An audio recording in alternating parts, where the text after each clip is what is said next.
Buenas tardes, estimado auditorio. Sean bienvenidos a esta emisión de la División Académica de Ciencias Sociales y Humanidades en contacto contigo. Mi nombre es Gonzalo Mario Martínez Gómez y recordarles que este espacio tiene como propósito servir como vínculo con la sociedad al mantenerlos informados sobre temáticas de interés social. En contacto contigo se transmite a través del canal 35.1 de televisión abierta y el canal 35 del sistema de cable local. También puedes seguirnos en Facebook, TVUJAT, y YouTube, TVUJAT. Nuestro número telefónico para cualquier pregunta o duda es el 9933-581596. Y para dar inicio a nuestro tema, les invito a ver la siguiente cápsula de introducción. El derecho privado, retos para el nuevo milenio. Esta tarde abordaremos el tema sobre los retos para el nuevo milenio del derecho privado. No obstante, antes de profundizar en este tópico con nuestros invitados, quienes son expertos en el tema, conviene precisar qué entendemos por derecho privado. El derecho privado es aquel conjunto de normas jurídicas que regulan las relaciones entre los particulares, a diferencia del derecho público, definido como el conjunto de normas que regulan las relaciones y funciones del Estado y las relaciones de éste con los particulares. En opinión del jurista Eduardo García Mainés, en su libro Introducción al Estudio del Derecho, comenta que la relación es de derecho privado si los sujetos de la misma encuéntranse colocados por la norma en un plano de igualdad y ninguno de ellos interviene como entidad soberana. Es de derecho público si se establece entre un particular y el Estado, cuando hay subordinación del primero al segundo, o si los sujetos de la misma son dos órganos del poder público o dos estados soberanos. En relación a la idea anterior, cabe resaltar que esta distinción entre derecho público y privado, en tiempos del derecho romano, Ulpiano, en su libro El Digesto, aclaraba esa diferencia al decir que el derecho público, el que contempla la condición del pueblo romano, privado, el que atiende a la utilidad de los particulares, pues algunas cosas son de utilidad pública y otras de utilidad privada. El derecho público contiene lo relativo al culto, a los sacerdotes y a los magistrados. El derecho privado es tripartito, porque se halla integrado por preceptos del derecho natural, de gentes y civil. Debe señalarse que la distinción entre derecho público y privado no son contradictorias, toda vez que el Estado tiene la obligación de salvaguardar los intereses particulares y en el caso de los particulares deben cumplir con las normas jurídicas impuestas por el Estado, puesto que al tener un interés particular están supeditados a lo establecido en la norma. La doctora Elvia Arcelia Quintana Adriano, en el libro Estudios Jurídicos, en homenaje a Marta Mourinho, Derecho Romano, Historia del Derecho, nos ilustra mejor sobre este tema al exponer que, en la actualidad, debe desaparecer la tradicional división de derecho público y privado. No es posible clasificar totalmente un sistema normativo, una rama del derecho dentro de un grupo u otro, porque toda disciplina jurídica tendría normas jurídicas de las dos categorías, públicas y privadas. De igual forma, continúa diciendo en su opúsculo que el derecho es un conjunto de normas cuyo principal objeto es la regulación de la conducta humana y, por tanto, de innegable interés público. Así, las normas del llamado derecho privado o público o de cualquier otro, como el familiar, penal, mercantil, administrativo, entre otros, por el simple hecho de ser normas jurídicas, se ubican dentro de un universo general al que simplemente debe llamarse derecho. Por consiguiente, cuando hablamos del derecho privado en nuestro país, podemos clasificarlo en derecho civil, mercantil y derecho internacional privado. Algunos juristas consideran al derecho civil como uno de los más importantes dentro de esta clasificación, puesto que regula las relaciones de los particulares en lo referente a su persona, cosas, sucesiones, obligaciones y contrato, entre otros temas importantes del denominado derecho común. Sin embargo, consideramos a los restantes en igualdad de importancia, razón por la cual, como dijimos anteriormente, esta tarde platicaremos sobre los retos para el nuevo milenio del derecho privado con respecto a sus clasificaciones. Bienvenidos. El día de hoy abordaremos el tema el derecho privado, retos para el nuevo milenio. Sin duda alguna, un tópico que forzosamente ha tenido que evolucionar en México con el devenir del tiempo en las distintas normas de derecho privado. Toda vez que se trata de una nueva dinámica jurídica que plantea el respeto a los derechos humanos de las personas al considerar opiniones evolucionadas y diferentes de juristas, investigadores y criterios establecidos por el Poder Judicial Federal al quebrantar obsoletas ideas preconcebidas por la sociedad en un Estado de Derecho.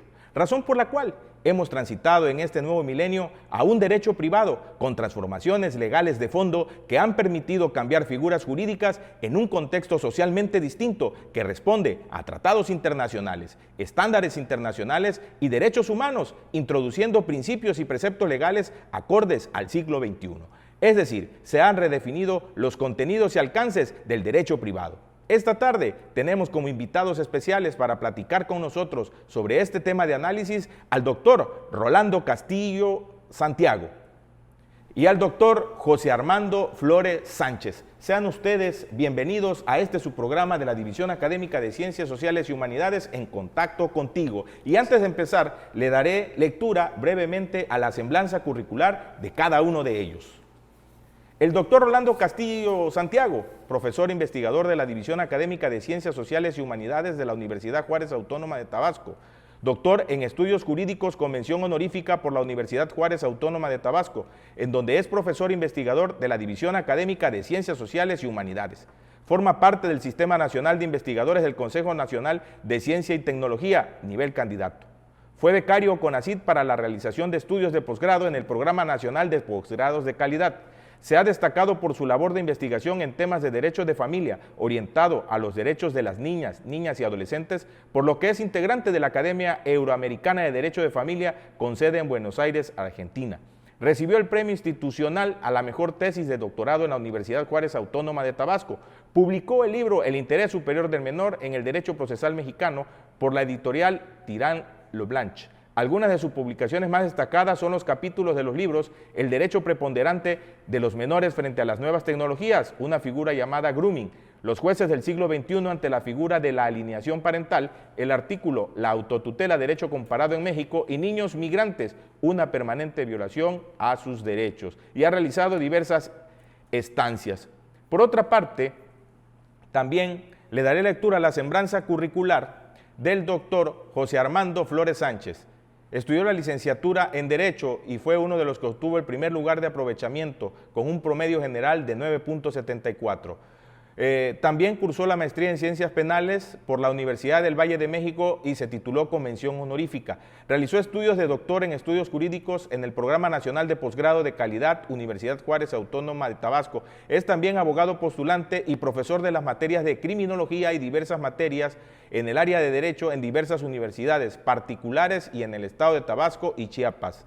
También es perito traductor acreditado por el Tribunal Superior de Justicia del estado de Tabasco, profesor de inglés con estudios en Yakima Valley Community College. Actualmente profesor investigador en la Universidad Juárez Autónoma de Tabasco en la División Académica de Ciencias Sociales y Humanidades. Muchísimas gracias por estar en su programa En Contacto Contigo, les doy la bienvenida y bueno, gracias. Para entrar ya en la temática del derecho privado y cuáles son los retos para el nuevo milenio, preguntarle precisamente al doctor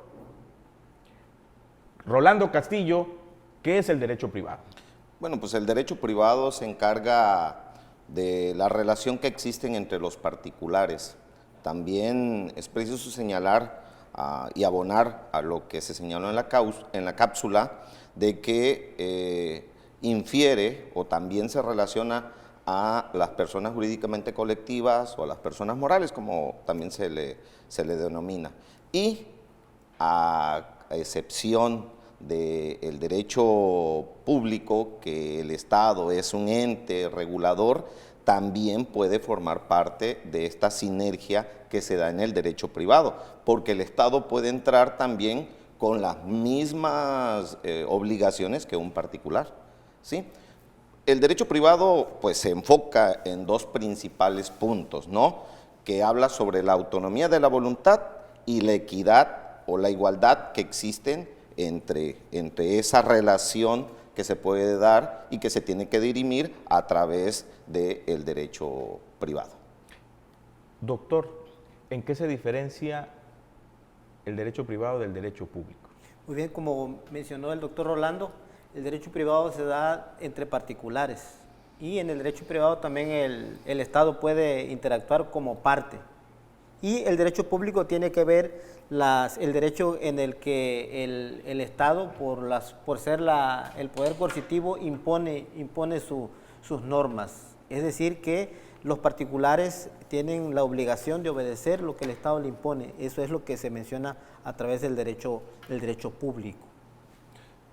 Doctor Rolando, ¿cómo se clasifica el derecho privado? Bueno, para su estudio, comprensión y materialización de la ejecución de esta rama del derecho, se atiende dentro del derecho civil, dentro del derecho de comercio, dentro del derecho laboral, bueno, son los más importantes en este aspecto. ¿Cómo se clasifica, doctor, el derecho privado? Solamente para cuestiones de estudio. Para cuestiones de estudio, para que el estudiante, las personas que estudiamos el derecho, podamos tener una clasificación en el derecho privado, el derecho civil, el derecho mercantil también, que tiene que ver con los tratos que tienen los particulares. Esa es la clasificación que se le da.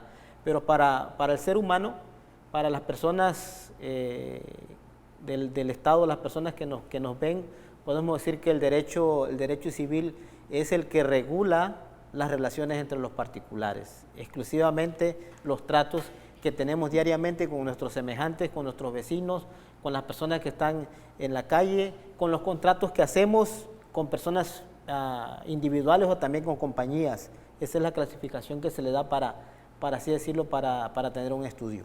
Doctor Rolando, ¿cuáles serían los retos del derecho privado en este nuevo milenio? Bueno, sabemos que a principios del año pasado, fue un cambio paradigmático, algo que vino a revolucionar no nada más a México, sino a todo el país. Y esto se debe a lo de la pandemia. A raíz de estos fenómenos naturales, podríamos decirle, pues vino a cambiar totalmente la forma de cómo interpretar y ejecutar el derecho privado. Y lo puedo manifestar con unos ejemplos. Comenzamos a utilizar las plataformas digitales. Y si bien es cierto, no existe un contrato formal que nosotros estemos teniendo conciencia o estemos materializando nuestro consentimiento, pues lo utilizamos. Y desde ahí comienza a haber derechos y obligaciones que se dan y se ejecutan. Pero además de esto, uno de los retos más importantes es de que ya estamos realizando la materialización del derecho privado de forma internacional. Basta con ver las plataformas donde venden ropa, falta con ver las plataformas donde nos surten el súper, y que ya cambió totalmente. Eso es por un lado en cuestiones del comercio. En la sociedad también ha cambiado totalmente. Las visitas que se están realizando dentro de los padres, porque tienen que tener una convivencia con sus hijos, pues ya se hace de manera digital, ya sea a través de una videoconferencia. Entonces, estos son los retos. ¿Cómo se puede a través de estas condiciones que se está dando dentro de toda una sociedad, cómo se debe de actuar para no vulnerar los derechos de los ciudadanos? Esos son los retos que tenemos. La tecnología, cómo está avanzando y cómo la tenemos que adecuar a nuestras necesidades. Doctor José Armando, el derecho civil tiene su propia clasificación jurídica, en la cual encontramos el derecho de las personas. Esta, a su vez, se divide en personas físicas y morales. Encontramos temáticas importantes como nacimiento, muerte, ausencia y desaparición. Por otra parte, también encontramos temáticas como emancipación, mayoría de edad y personas morales. En este sentido, ¿podría comentarnos cuáles serían las áreas de oportunidad en este nuevo milenio con respecto a las temáticas antes mencionadas?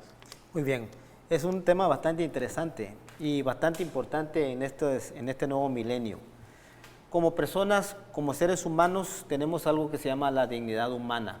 Cualquier persona tiene que respetar esa dignidad, esos derechos que nosotros tenemos por el solo hecho de ser personas. Como bien decías, hay personas físicas, personas morales. Las personas físicas tenemos atributos, el nombre, el domicilio, nuestro género, nuestra nacionalidad. Y en el nuevo milenio, como usted me menciona, existen retos porque hoy en día ya ¿y cómo sabemos nosotros que somos personas físicas? Bueno, nuestra acta de nacimiento nos dice que nosotros existimos, ahí está nuestro nombre, nuestros padres, y la persona moral es su acta constitutiva. Pero hoy en día la persona física, los atributos pueden cambiarse. Por ejemplo, se puede cambiar el nombre, se pueden cambiar el género, y eso responde a otro principio que tenemos, ¿no? El principio de la dignidad humana y la tutela judicial efectiva. ¿Cómo podemos hacer eso? Bueno, a través de un tribunal o a través de de la Suprema Corte de la Justicia que ha ido estableciendo progresivamente esos derechos. Y si alguna persona invoca esos derechos y les son permitidos, bueno, eso repercute en todas las personas. Ahora, ¿cuál es la clasificación que bien menciona este tema, ¿no? Hay retos importantes, uno de los cuales quizás más adelante se va a abordar es el tema del apellido. Nosotros los mexicanos, por costumbre y por ley, por así decirlo, se establece que el primer apellido de nuestro hijo es el del varón, el del hombre. Pero hoy en día hay personas que dicen, bueno, ¿por qué tiene que ser el apellido del hombre? ¿Por qué no es el apellido de la mamá? ¿Y quién va a determinar quién tiene ese derecho? Pues sí, efectivamente puede ser a través de una resolución judicial o a través de una norma que establezca que puede ser el nombre que ellos quieran. Le estaba yo comentando al doctor Rolando que, por ejemplo, estuve haciendo una estancia de investigación en Alemania, y ahí una de las personas que yo porque fue curioso que el nombre de uno de los niños de la persona que yo estaba era de la mamá, y yo le pregunté, bueno, ¿y ustedes por qué aquí le ponen el nombre de la mamá? Bueno, ella me decía, porque mi nombre se escucha más alemán, decía ella, y pues puede tener más oportunidades, que puede tener mejores cosas, les pueden ayudar en un futuro con el apellido, porque el apellido del padre era croata, y ahí ellos no tenían ningún problema con decidir qué nombre va primero o qué apellido va primero. Sin embargo, aquí en México, por costumbre, por cultura, yo creo que sería diferente, al menos que la Suprema Corte de la Justicia de la Nación establezca cuál es prioritario, que los padres se pongan de acuerdo, y si no se ponen de acuerdo, que va a ser, imagino yo, el problema, que determine la autoridad cuál va a ser el nombre que va a tener, y eso es importante también. Ese es un tema, y el otro tema es el género. Vamos a una pausa promocional aquí en su programa En Contacto Contigo, y en un momento regresamos con esta charla con nuestros invitados tan interesante como es el derecho privado y los retos en el nuevo milenio.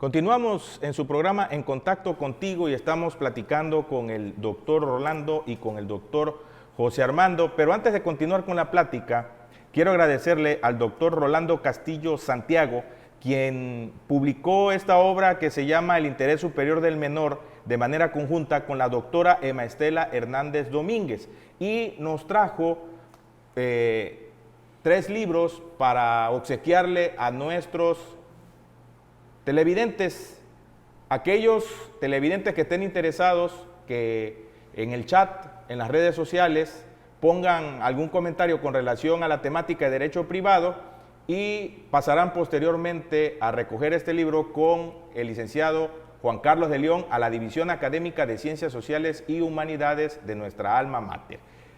Muchísimas gracias, doctor, por esta interesante obra que pues trae para obsequiarle también a nuestro teleauditorio. Y continuando nuestra charla con nuestros invitados, seguimos platicando con el doctor José Armando sobre el tema tan interesante en el derecho privado, de cómo ha ido evolucionando y cómo ahora el apellido de un menor cambia totalmente, porque puede ser en primer lugar el apellido del padre o de la madre. ¿Qué nos puede seguir comentando al respecto? Claro que sí, es un tema bastante interesante. Puedo hacer el comentario que en Estados Unidos el apellido que se toma es el apellido del varón, inclusive la esposa ya deja de tener su apellido paterno y se convierte en el apellido del esposo, que es solamente un solo apellido. Aquí en México tenemos el apellido paterno y el apellido materno en ese orden. Sin embargo, debido a la igualdad de género que existe, la mujer puede decir, bueno, ¿por qué razón va el apellido de mi esposo? Quiero que vaya en mi primer apellido, y es cuestión de ponerse de acuerdo. El detalle va a estar cuando no estén en desacuerdo. Es ahí donde debe de entrar el Poder Judicial y quizás dirimir y decir quién es el que debe tener el apellido. Pero por cuestiones culturales en México el apellido es el varón, y sería bueno saber si el varón puede decir, bueno, está bien, tu apellido está más bonito, tu apellido está más corto, o tu apellido está más interesante, hablando de la esposa, póngale el primer apellido. Yo creo que en primer término es importante que es a través del derecho privado, porque son ellos quienes tienen que ponerse de acuerdo, dirimir esa controversia, y si en algún momento no tienen ese acuerdo, bueno, quizás ir a un tribunal y que sea el que determine eso. También, doctor José Armando, preguntarle en torno a la identidad de género en el acta de nacimiento, ¿puede reasignarse el género de la persona que lo solicite? Así lo ha establecido ya ese derecho humano que la Suprema Corte de Justicia de la Nación, al decir que la persona tiene ese derecho, y que son cambios bastante importantes, porque no solamente es la orden al registro civil a que le cambie, sino también, imagínense, todas las repercusiones que tienen con sus documentos como persona. Y esos cambios han originado bastante, por ejemplo, en el cuestiones del deporte, pueden participar ya las personas que han cambiado su género, obviamente como mujer, porque es un derecho que ellos tienen al haberse permitido. Son de los grandes cambios que está teniendo nuestro siglo XXI, y son cambios que están establecidos de manera legal. Puede ser que estemos de acuerdo o no estemos de acuerdo, si se han establecido en un orden jurídico, pues se tienen que respetar. Estimado teleauditorio, como ustedes pueden escuchar, es un tema en boga muy interesante en este momento con respecto al derecho privado, toda vez que son cambios significativos, no nada más en el derecho de las personas, sino también en el derecho de familia, en el derecho de sucesiones y bienes, también con respecto a las obligaciones contractuales, etcétera. Es un sinfín de temáticas que son muy importantes en este momento. Y preguntarle al doctor Rolando Castillo, con relación al derecho de bienes, estos también se han ido modificando y se han adecuado al marco jurídico. ¿Podría mencionarnos algunos cambios importantes en el Código Civil o en los códigos de otros estados que han hecho que el derecho privado ya se empiece a concebir de otra forma?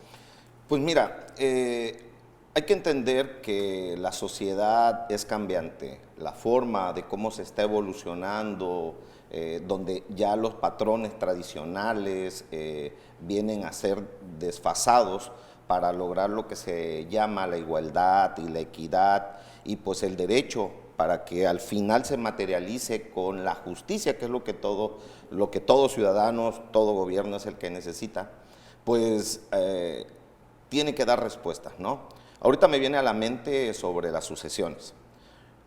Siempre han existido las problemáticas, desafortunadamente nunca salían a la luz y siempre vivíamos con esos patrones. Actualmente, dentro de la rama de la investigación, es romper paradigmas de lo que ya está establecido. ¿Para qué? Para que las mismas condiciones salgan a la luz y se le pueda dar lo que se le llama la justicia. Existen unas condiciones sociales que se las voy a presentar para todo el auditorio.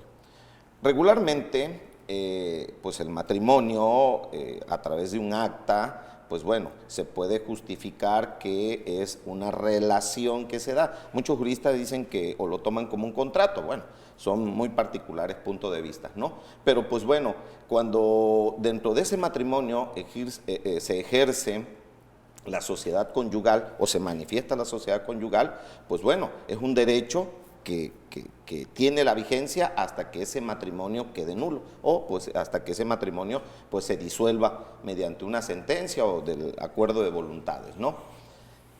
¿Qué sucede? En pleno siglo XXI, actualmente están saliendo, pues por los altos índices de fallecimiento, se está detonando los juicios sucesorios intestamentarios, ¿sí? No existe la cultura del testamento, pues bueno, esa es una condición social. Pero la persona que estuvo casada hace 3, 4, 5 años se separó de su esposa, que legalmente tiene su esposa. El acta de matrimonio sigue vigente y forma otro hogar. Tiene a alguien que no es su esposa y tiene las mismas características de un matrimonio, nada más que no tiene. ¿Quién tendría el derecho a heredar ahí de lo que pudo haber comprado él dentro de ese vínculo que se formó? Si nos vamos con la cuestión positivista, pues sería la mujer. ¿Por qué? Porque prevalece un acta de matrimonio, porque no hay nada en contrario. Ahora, si nos vamos con las teorías reconstructivistas, que es dar la justicia, que es equiparar a quién le corresponde cada quien y sobrepasando las condiciones sociales, porque todavía no está materializado. Entonces, esos son los cambios que se tienen que dar actualmente, esas formas de cómo se tiene que dar el derecho a cada quien que le corresponda. De hecho, la Suprema Corte de Justicia de la Nación ha elaborado un cuaderno de jurisprudencia específicamente sobre el tema del concubinato, que se me ha hecho muy interesante. También, ¿podría comentarnos algo al respecto? Sí, el concubinato pues tiene las características que es propias de un matrimonio, pero para que se pueda dar el concubinato no tiene que estar unido en matrimonio mediante un instrumento. Entonces, es ahí donde entra la controversia. ¿Por qué? Porque no se da el concubinato porque, pues bueno, se encuentra impedido porque existe un acta de matrimonio. Entonces, yo creo que tiene que darse una figura distinta. La Suprema Corte ha avanzado totalmente sobre estos casos o estas situaciones que, como lo vuelvo a repetir, siempre han estado, siempre han estado, no han salido a la luz. Por decir, la pensión de alimentos retroactiva, que eso no se manejaba, la pensión de alimentos para personas que no vivan en matrimonio ni en concubinato, sino que en un momento las personas, por ejemplo, se ocupaban mucho por la misma situación laboral que tienen que estarse por meses en otro lugar fuera de su hogar, entonces tienen una vida distinta. ¿Cómo quedaban desprotegidas esas personas al momento de que regresaba a su hogar? Entonces, esos fenómenos sociales se tienen que atender y se tienen que atender con la pronunciación que tiene la Suprema Corte. Se señala que la Suprema Corte viene a satisfacer las necesidades sociales, las necesidades en cuanto a la valoración del derecho, ¿sí? Y algo muy en particular que ahorita están tomando, o los criterios, algunos criterios que toma la Suprema Corte, pues ya lo está haciendo a través de la familia del Common Law, que es el de Estados Unidos, la europea, ¿sí? Y ya se está desfasando del Civil Law, que es una de las familias de la cual pues nace y florece nuestro derecho. Otro tema interesante del derecho privado es el derecho de las obligaciones, y al respecto la Suprema Corte de Justicia de la Nación emitió también un cuaderno de jurisprudencia denominado Derecho de Daños, Responsabilidad Extracontractual, que ha marcado una clara diferencia jurídica con respecto al contrato. ¿Cuál sería esta diferencia entre un contrato de acuerdo a la teoría clásica de la responsabilidad civil a diferencia de este tipo de contrato extracontractual? Mira, para poder entender, les quiero citar un caso muy en particular que rompió todos los estereotipos la Suprema Corte de Justicia de la Nación. Y esto lo hace al momento de que emite una sentencia por daño punitivo. O sea, voy a entrar un poquito en la historia. Resulta que unas personas, unos jóvenes, van a un hotel, a una cadena de hoteles en Acapulco y pues dentro de los atractivos que hay en las instalaciones es poder entrar en kayak, que es unas pequeñas embarcaciones que caben 2 personas y comienzan a estar remando para dar en un lago artificial. En ese momento, pues se desestabiliza, caen al agua y como era artificial, había electricidad. Comienzan a querer salirse, la novia puede salir, el novio no puede, el hotel como puede lo saca y lo llevan. El primer punto que es analizado de la Corte es la forma de cómo el personal del hotel no estaba capacitado para dar estos primeros auxilios. 2, niegan darle la información a su pariente más cercano, que en este caso es la novia, sobre el estado de salud. Llegan los paramédicos y son los paramédicos que le dicen, no, pues ya había fallecido. No sabía si ya lo habían sacado, ya había perdido la vida. No. Entonces, ahí puede darse, o se representa en esta sentencia histórica, el daño que se provocó. ¿sí? Hay daños patrimoniales y hay daños no patrimoniales, algo que no puede ser tangible, como son el daño punitivo, que es la consecuencia, por ejemplo, de este hotel, de no haber dado las condiciones para que no se pudiera ocurrir esta situación, ¿no? Y lo condenan a una cantidad muy alta en ese tiempo, repito, 2014, de 30 millones de pesos. Entonces, estos contratos, fuera de que nos sujetemos a derechos y obligaciones al momento de consentir ingresar a ese hotel, porque fue una de las teorías que manejaron los abogados, es que en el momento que tú entras te sujetas a este estado de contrato, ¿no? De que cualquier cuestión que esté fuera de mi alcance, pues no nos hacemos nosotros responsables. Sin embargo, es una figura que está que tiene un análisis muy en particular, y hay que ir distinguiendo las responsabilidades que nacen a través del contrato, ¿sí? El daño moral que pudiera darse a los papás y el daño punitivo, que es la consecuencia de no hacer. A veces la omisión trae consecuencias, y en este caso, en este ejemplo, pues se materializa, ¿no? Doctor José Armando, en el mismo sentido, ¿podría darnos otro ejemplo al respecto? Sí, hay muchos ejemplos. Uno muy claro que a mí me gusta mucho fue lo que ocurrió en Estados Unidos en el ataque de las Torres Gemelas. Ahí en ese murieron muchas personas, y cuando empezaron a cuantificar cuánto le iban a pagar a cada uno, se dieron cuenta de que era diferente. ¿Por qué? Porque no es lo mismo una persona de 20 años que uno de 60, o uno que tenga 2 hijos, que tenga 3 hijos, las características, las responsabilidades que tenga, la educación. No es lo mismo, se hicieron varios análisis, por ejemplo, lo que ganaba el conserje al que ganaba un CEO de una compañía. Ahí es donde se empezó a dar este tema en forma más directa las cuestiones extracontractuales. Ahora, ¿cómo determinar cuánto vale la vida de una persona? Porque el contrato es un acuerdo de voluntades, pero hay cosas que no están establecidas, pero que también forman parte de ese contrato, porque, te repito, no es el mismo pago que le vas a dar a una persona que tenga un hijo, al que tenga 3 o al que tenga 4, o si uno de sus hijos tiene necesidades especiales. Doctor Rolando, en sí, para que nuestro teleauditorio pueda conocer un poquito más a fondo esta temática de las cuestiones contractuales, ¿nos podría decir qué es un contrato? Bueno, es un contrato, se señala la doctrina que es un acuerdo de voluntades, y ese acuerdo de voluntades tiene que estar materializado, especificado, que sea posible. Si no es posible tanto material como legalmente, pues bueno, este contrato no cumple con las garantías, y pues no se le puede llamar contrato, ¿sí? Hay que hacer la gran diferencia entre un contrato y un convenio, ¿sí? Entonces, un contrato tiene muy en particular, como lo acabo de señalar, las condiciones que se tienen que dar, y un convenio es aquellos que nosotros podemos realizar, y aunque todavía no esté materializado, no tenga los elementos legales para poderse desarrollar, pues tiene la misma validez para su cumplimiento.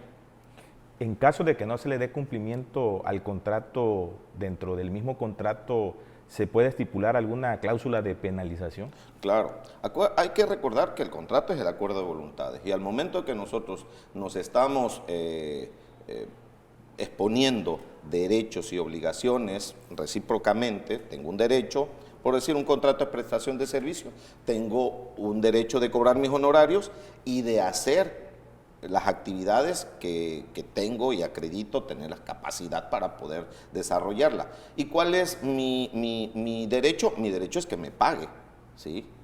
Mi derecho. Y la obligación el derecho es que me pague, y la obligación que tiene la otra parte es, la obligación que tiene la otra parte es de pagarme, y el derecho es de exigirme que yo haga mi actividad por la cual fui contratado.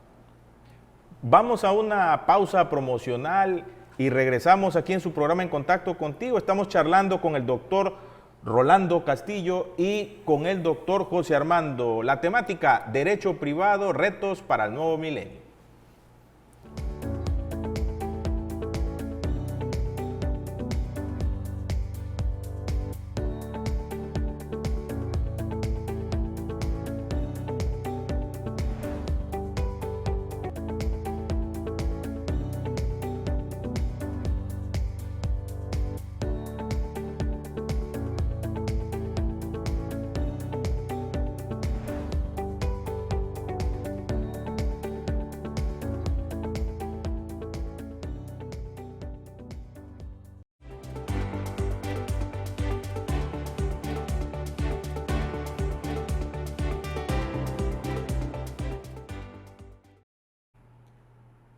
la División Académica de Ciencias Sociales y Humanidades les invita a que por medio del aula virtual asistan del día 26 al jueves 28 de octubre al primer Foro Internacional sobre la Inclusión, una perspectiva transdisciplinaria a través del deporte.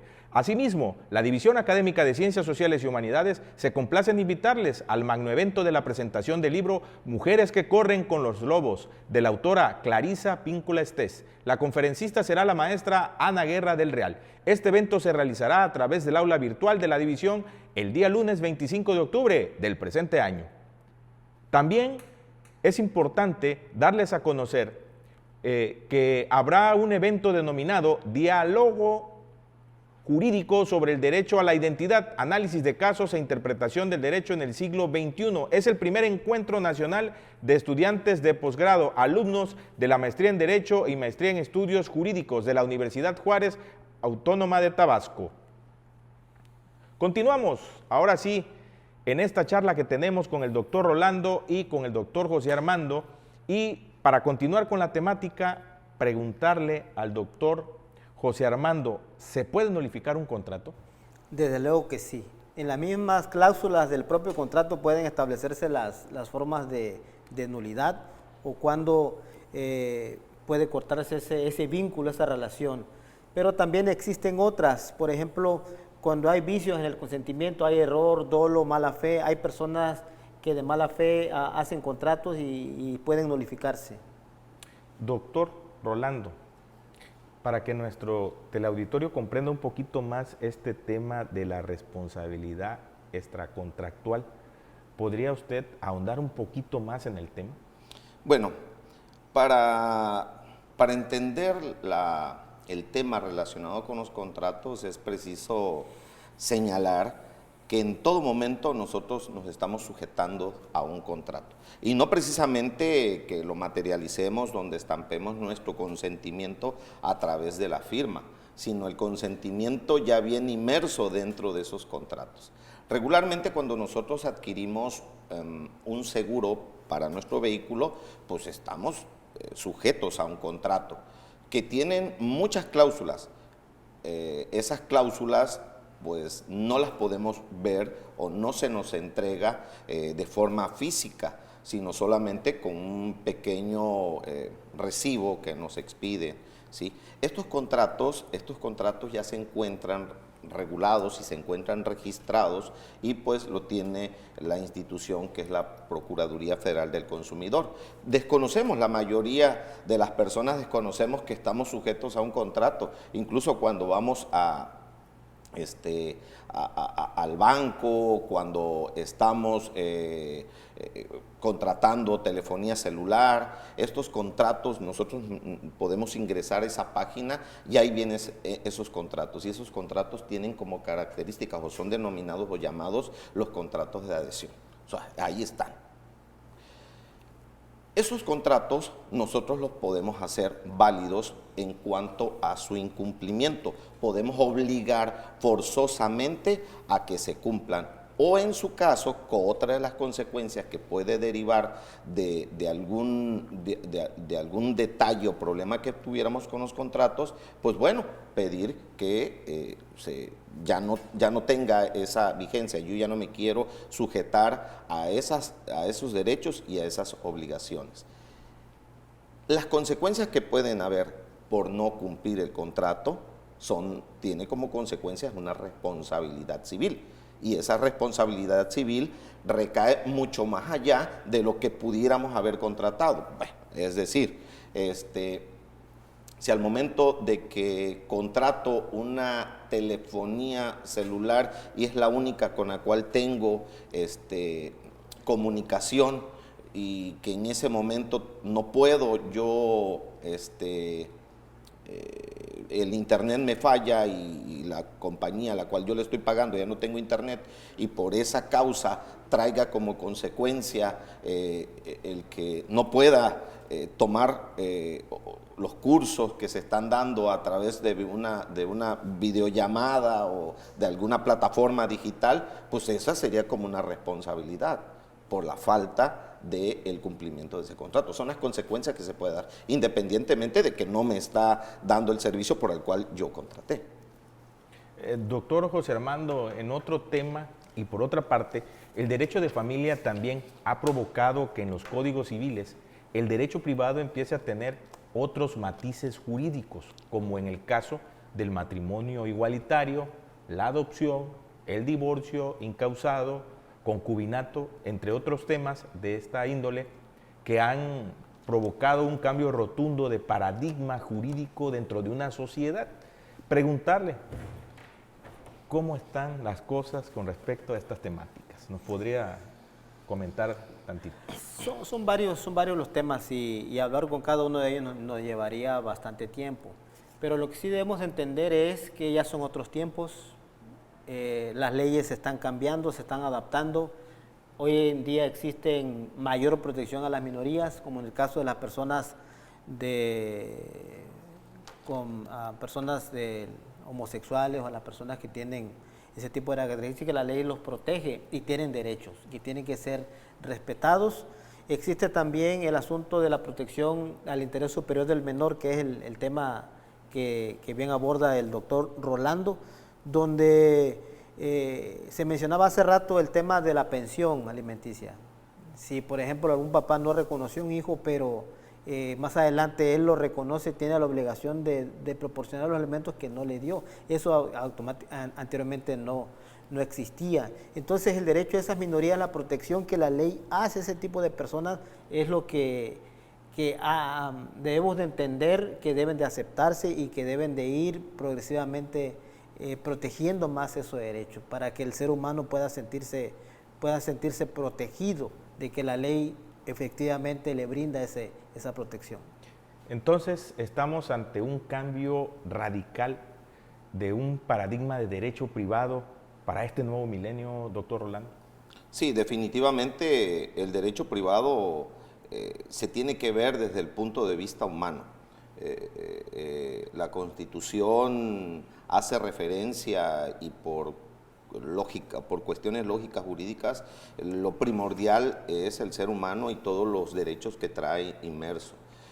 Hablar sobre el derecho de familia y que se encuentra dentro del derecho privado, pues bueno, ya hay un jurista, que Antonio Chicú, que señalaba que no se puede tratar el derecho de familia dentro del derecho privado, porque tiene características muy propias, tiene una forma distinta de ser tratado. Es más, existe el Estado mismo es quien interviene para poder satisfacer o poder garantizar el bienestar para los grupos vulnerables. Grupos vulnerables, niñas, niños, adolescentes o los adultos mayores que ya por las cuestiones de edad, pues bueno, se encuentran en estado de vulnerabilidad. Las personas que tienen problemas sociales o físicos en los cuales no pueden ser atendidos, pues el Estado entra. Entonces, si vemos una pequeña diferencia entre cuestiones del derecho civil, que ahí es de estricto derecho, que ahí el Estado lo único que pone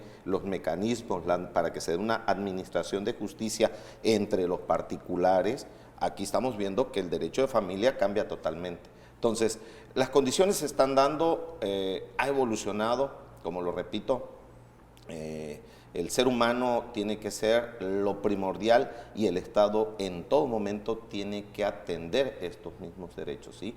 Poder garantizar lo que se le llama bienestar, ¿sí?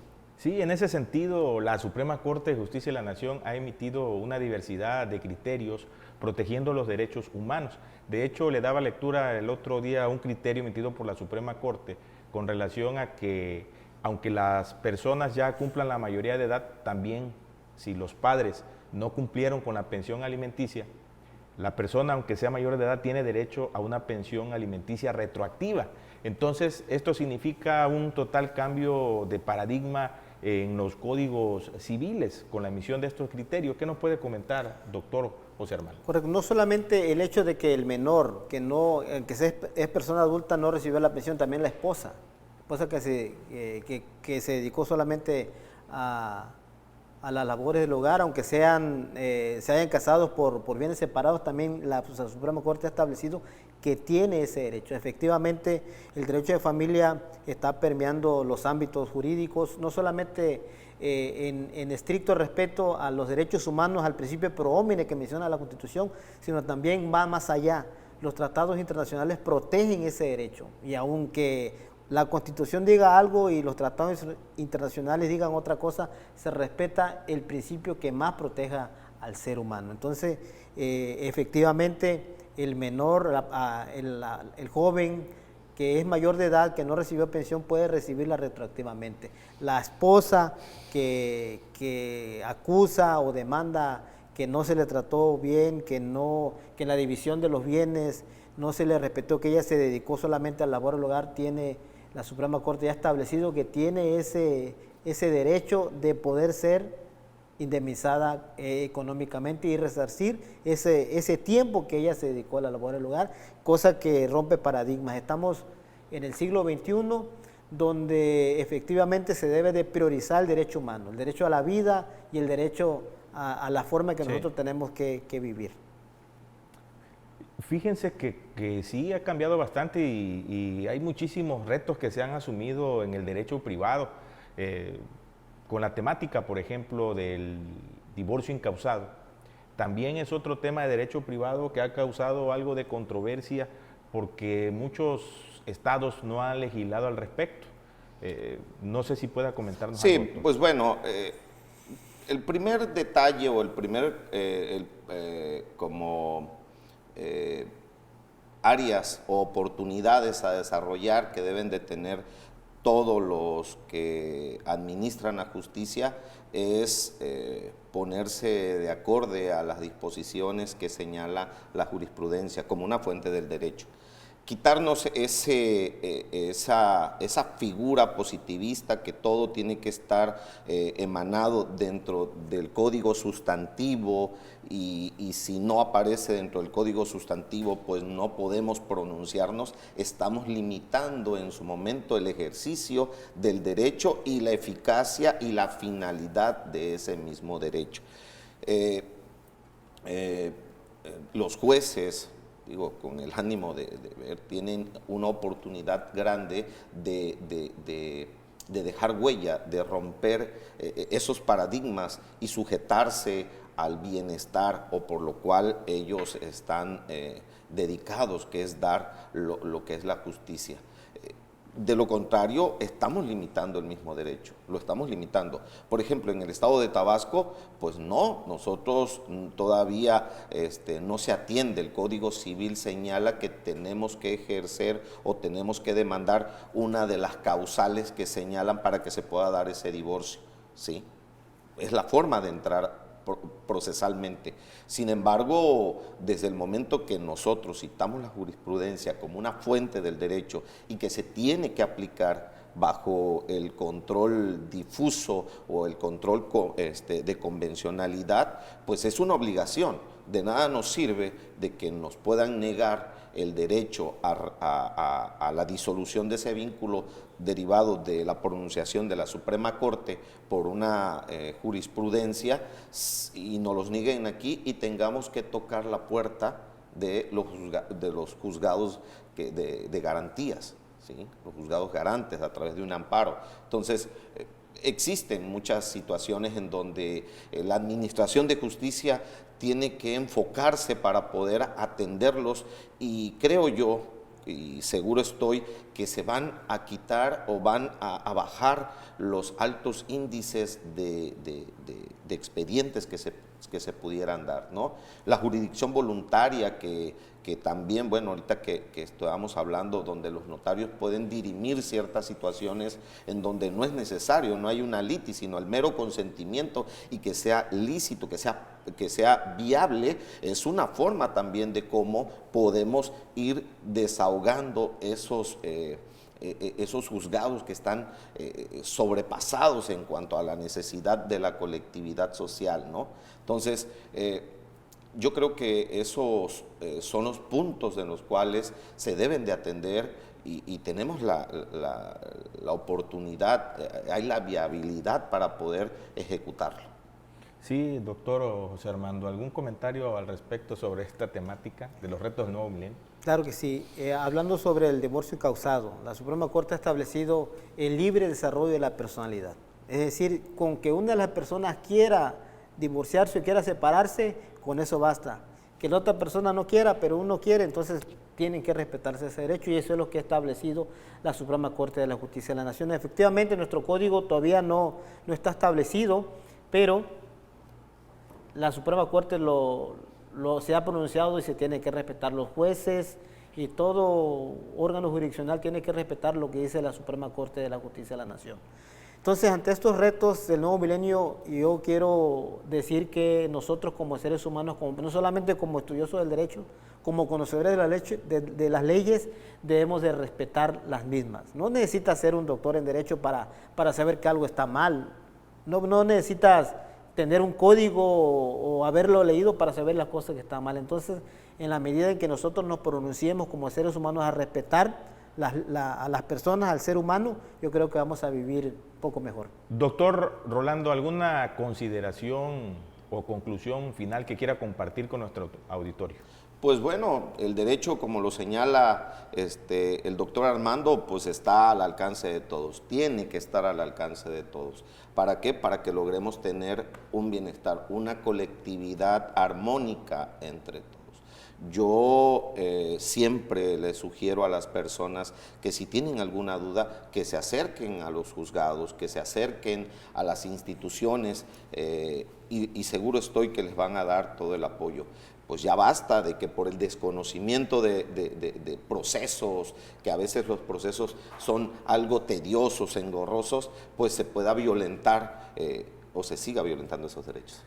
Agradecemos la presencia a este programa En Contacto Contigo, a nuestros invitados en la que pudieron compartir con nuestro auditorio sus conocimientos y experiencias del tema del derecho privado, retos para el nuevo milenio. Sin duda, académicos y profesionistas de reconocido prestigio de nuestra alma mater, la Universidad Juárez Autónoma de Tabasco. Y a ustedes, gracias por sintonizarnos y les recordamos seguirnos todos los lunes a las 17 horas a través del canal 35.1 de Televisión Abierta y en el canal 35 del sistema de cable local. También pueden seguirnos en nuestras redes sociales, en Facebook, TVUJAT, YouTube, TVUJAT. Hasta pronto y que sigan teniendo una excelente tarde.